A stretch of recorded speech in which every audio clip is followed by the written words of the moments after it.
to Cheers from the Grave. Now, this one isn't really a cryptid. It's more of just like a fun little story. Also, hey there, it's your boy Nicole.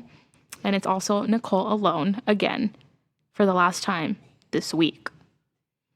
If you have enjoyed the spooky bonus episodes, please let us know. I'll do more. Maybe we can have one of Erica reading a story, maybe one of Stephanie.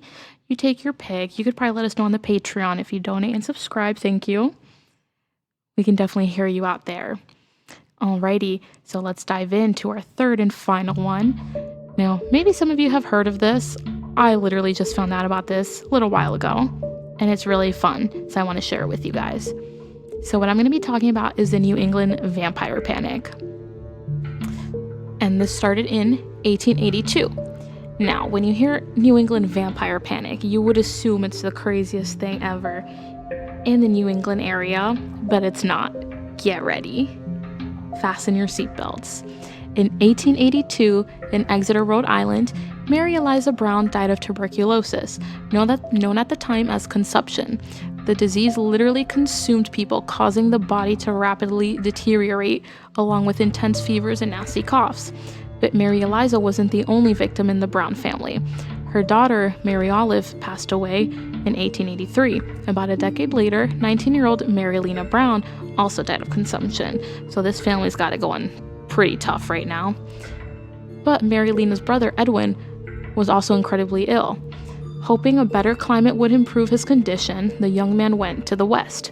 Unfortunately, when he returned, he was only getting worse. And that's when his neighbors developed a truly bizarre idea. What if one of the Brown women that has recently passed away was crawling out of her grave at night and feasting on Edwin's blood? Wouldn't that explain the sickly condition? Determined to get to the bottom of things, a group of men exhumed all three women. So that means they dug up those bodies from the ground. Crazy. Mary Eliza and Mary Olive were basically just bones. But when they brought out Mary Lena, her body was still fresh. As the vampire hunters cut open her heart, they found chunks of coagulated blood. Certain she was an undead monster, they burned Mary's heart and liver and fed the ashes to Edwin. So that sounds pretty crazy, right? But not all the crazy stories can be fun.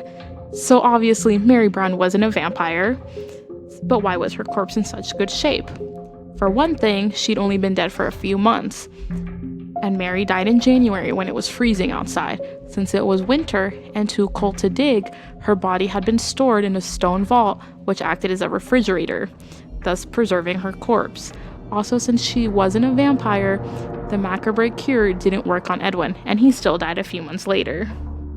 Not everything you hear is real, unfortunately, but here at Cheers from the Grave, we like to believe that some supernatural and spooky cryptids and cults and conspiracies are true.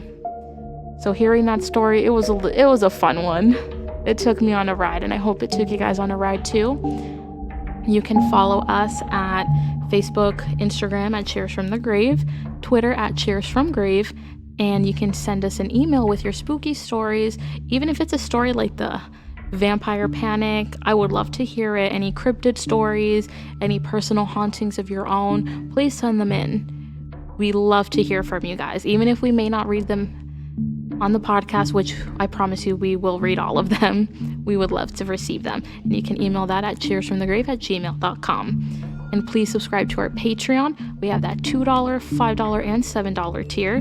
If you sign up for the $7 tier, you get an Oracle deck reading from me, Celtic spread. If you ask nicely, I may do a 10 card. If not, I'll just do a normal 6 card. But please, guys, we thank you all for your support. Once again, if you love the short episodes, please let us know. We would love to do these. These are very fun. Thank you.